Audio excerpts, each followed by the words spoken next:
할렐루야. 오늘 드릴 말씀의 제목은 흔들고 깨트리기입니다. 본문은 누가복음 10장 38절로 42절입니다. 그들이 길 갈 때에 예수께서 한 마을에 들어가시매 마르다라 이름하는 한 여성이 자기 집으로 영접하더라. 그에게 마리아라 하는 동생이 있어 주의 발치에 앉아 그의 말씀을 듣더니 마르다는 준비하는 일이 많아 마음이 분주한지라. 예수께 나아가 이르되 주여 내 동생이 나 혼자 일하게 두는 것을 생각하지 아니하시나이까. 그를 명하사 나를 도와주라 하소서.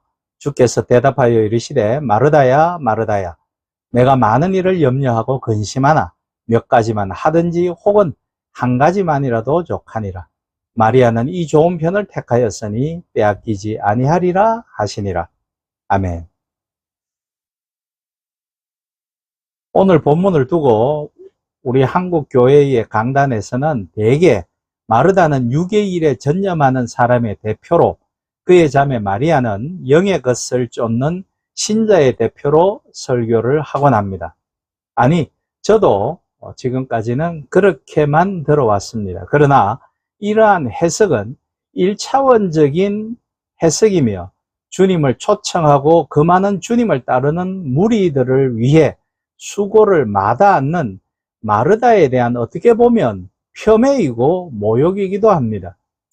결코 한 사람을 섬기는 것도 쉽지 않은 일인데 하물며 주님과 그를 따르는 수많은 제자들에게 음식을 제공하고 식사를 봉사를 한다라는 일이 결코 쉬운 일도 아니며 더더군다나 손가락 받을 짓은 아니라는 것이죠.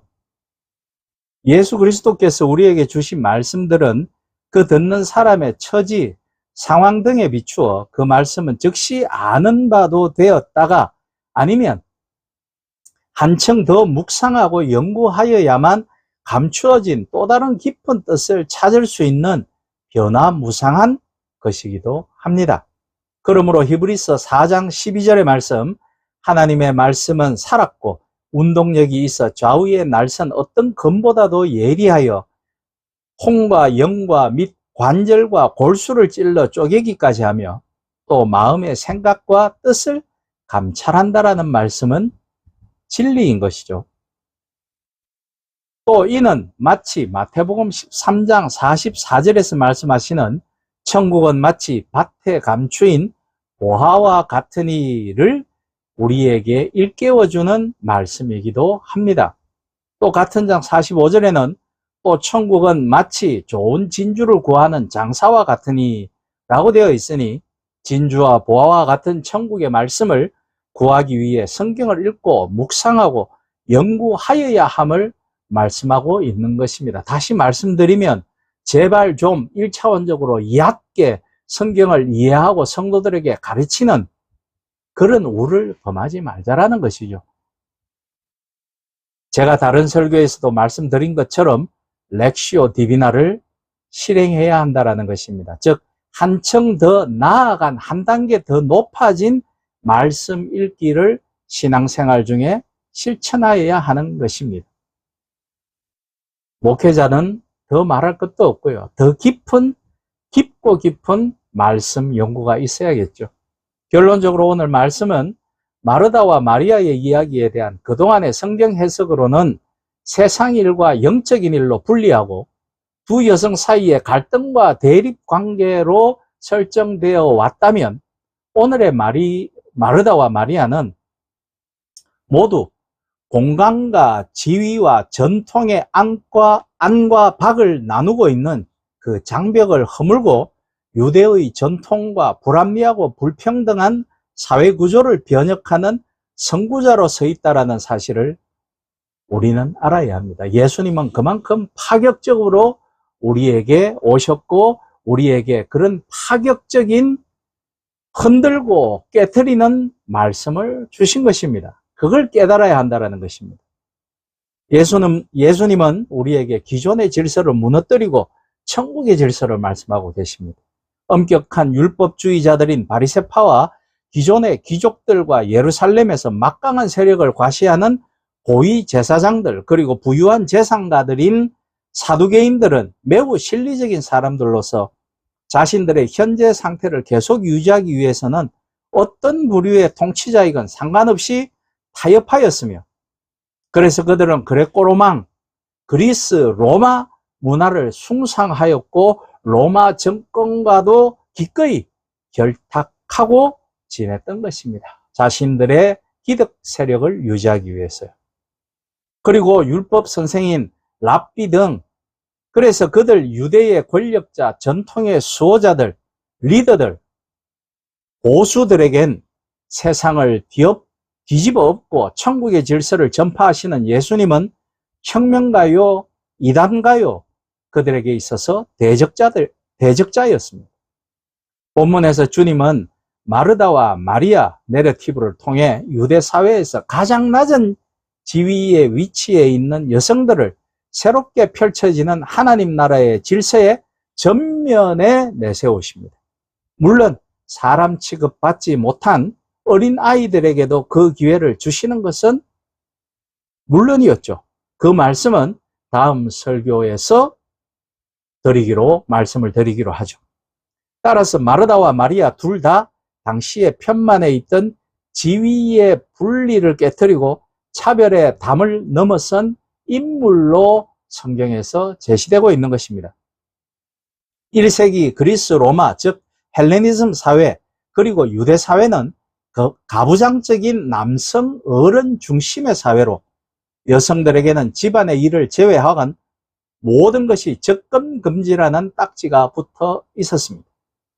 여성은 식탁의 자리에서 뿐만 아니라 대부분 남성과 한자리에 함께 어울리는 것이 허용되지 않았습니다.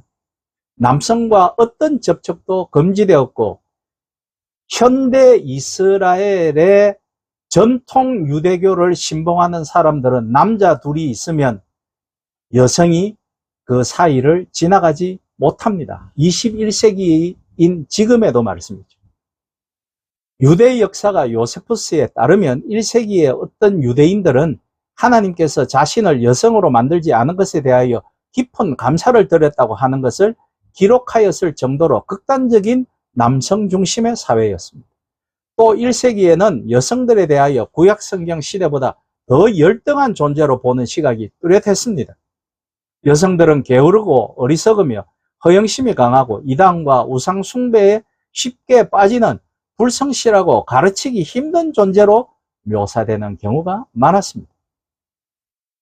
유대교는 결혼을 매우 중요시 했으면서도 일부 다처제와 이혼을 제도적으로는 쉽게 허용하였는데 경제적 이유 등으로 그리 흔하지는 않았다고 하더라도 그러한 제도의 허용만으로도 여성들의 지위는 현격히 저하될 수밖에 없었겠죠.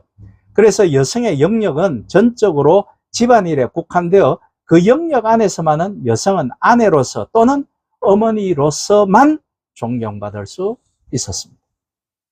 그러나 여성들에게는 공식적인 교육의 기회가 일체 부여되지 않았습니다.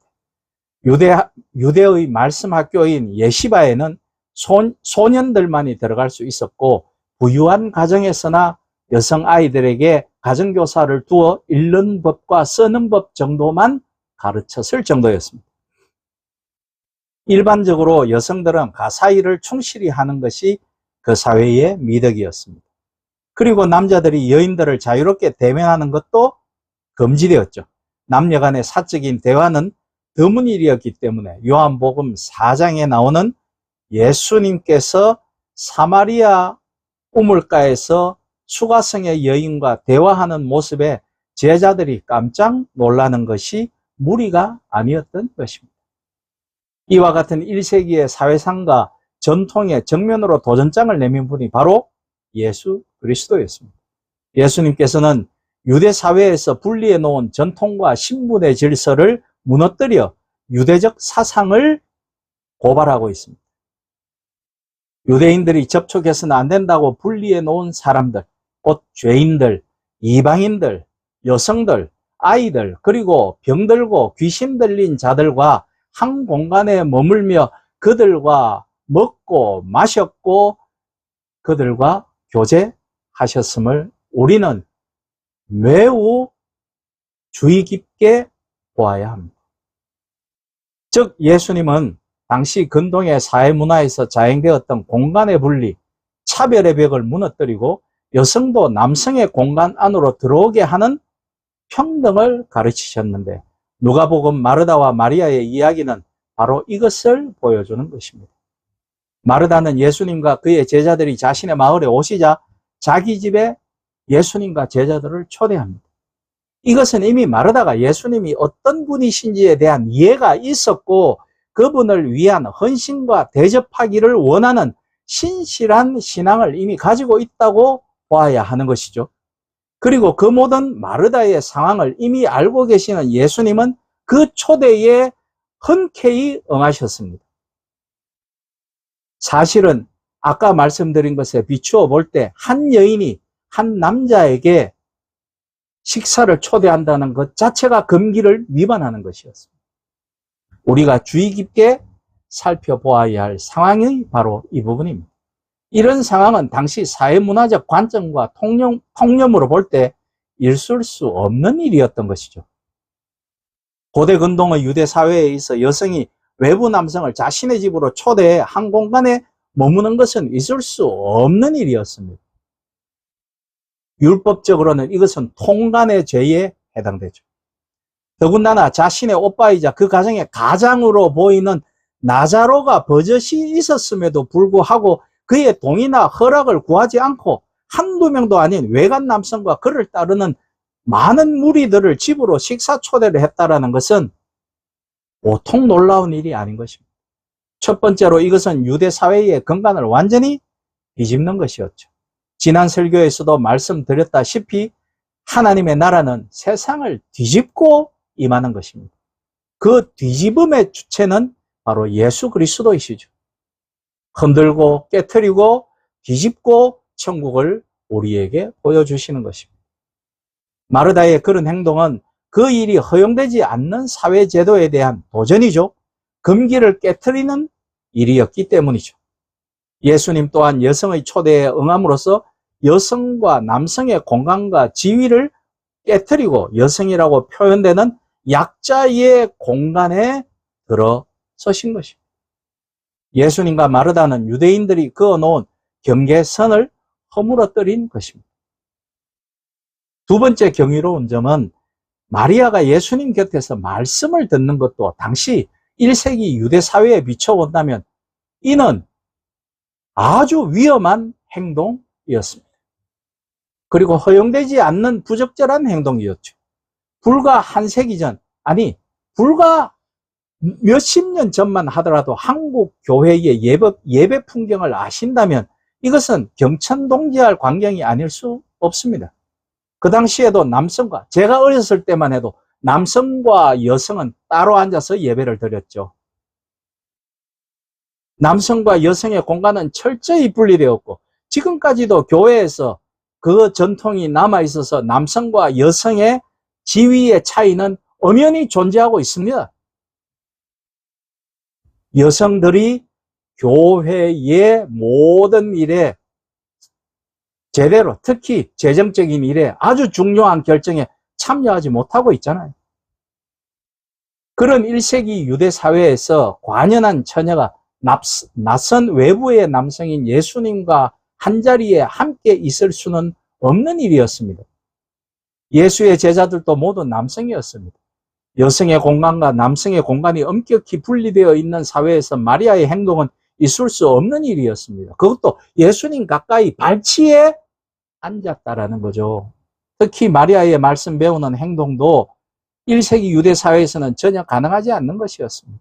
여성은 가르침의 자리에 참여할 수 없는 일이었기 때문이었죠. 가르침을 받고 토론하는 행위는 여성에게는 허용되지 않는 남성만의 전유물이었기 때문입니다. 따라서 마리아의 행동도 역시 여성의 사회활동을 금지시키는 사회 구조에 대한 엄연한 도전장이었습니다. 결국 마르다와 마리아의 행동은 전통의 분리와 갈등의 담을 넘어 통합을 이루는 인물로 제시되고 있다는 것입니다. 마르다는 세상 일에 더 열중하다가 필요한 것을 놓쳐버린 인물로, 마리아는 영적인 일을 추구하는 모범적인 제자의 길을 따르는 인물로 제시하고 설교해온 기존의 연구와 설교는 뭔가 부족하거나 1차원적인 말씀의 해석이라고 저는 주장하고 싶습니다. 그렇다면 누가복음에 나타난 섬김의 주제에 따라 마르다와 마리아 본문은 마리아가 마르다보다 더 좋은 편을 택하였다라는 것을 말하는 것이 아니다라는 것이죠. 마르다는 섬김의 대표적인 인물로, 마리아는 말씀 배우기의 대표적인 인물로 둘 다 긍정적으로 나타내었다고 보아야 하고, 예수님이 하나님의 나라는 어떻게 임하는지 보여주시는 것의 주인공으로 쓰여졌다고 보아야 하는 것입니다. 말씀과 섬김은 둘 다 대등하게 그리스도인이 갖춰야 할 중요한 요소이며, 마리아와 마르다는 그것을 구현하는 선구자로서 주님께서 제시하신 것으로 보아야 합니다. 오늘의 본문은 두 여성의 이야기를 통해 왜곡되고 편향적인 보수주의나 남성 우위에 구부러진 사회와 당당하게 맞서 말씀 선포와 섬김의 사역이 대등하게 실현된 사랑과 평화의 공동체를 제시하고 있는 것입니다. 그것이 천국이라는 것입니다. 누가 부족하고 누가 잘났고는 천국에 없습니다. 평등과 평화와 사랑이 공존하는 것이죠. 말씀과 섬김은 믿음을 완성시키는 한 쌍의 수레바퀴를 나타내고 있다는 것입니다. 우리는 마르다와 마리아 이야기에서 두 가지 특징을 읽어내야 합니다. 첫째, 마르다와 마리아는 둘 다 공간의 분리와 그 사회의 신분 질서를 깨트리고 나온 사회 변혁을 시도한다는 것. 둘째, 마르다와 마리아의 내러티브는 마르다의 섬김과 마리아의 말씀 듣기 중 어느 한쪽이 더 좋고 더 소중하다라는 비교를 하려는 것이 아니다라는 것입니다. 이 말씀이 주는 교훈은 그리스도 안에서 말씀과 섬김이 하나로 묶여져야 함을 드러내고 있습니다. 그리고 철저히 그리스도 사회, 크리스찬 사회는 평등과 사랑, 그것이 있어야 한다라고 말씀하고 있다는 것입니다. 신분의 질서, 위계 질서, 그것이 중요한 것이 아니다라는 겁니다. 보수와 좌파, 진보가 중요한 게 아닙니다. 마르다와 마리아를 통해 주님은 유대의 기성세대들이 쌓아 올린 차별과 불평등의 사회구조를 깨고 하나님의 나라는 평등과 평화와 사랑의 공간으로 임한다는 것을 우리에게 깨우치고 있다는 것을 아셔야 합니다. 이 놀라운 은혜의 말씀이 가슴에 각인되시는 여러분과 저, 그리고 한국 교회가 되기를 예수 그리스도의 이름으로 간곡히 부탁드립니다. 아멘.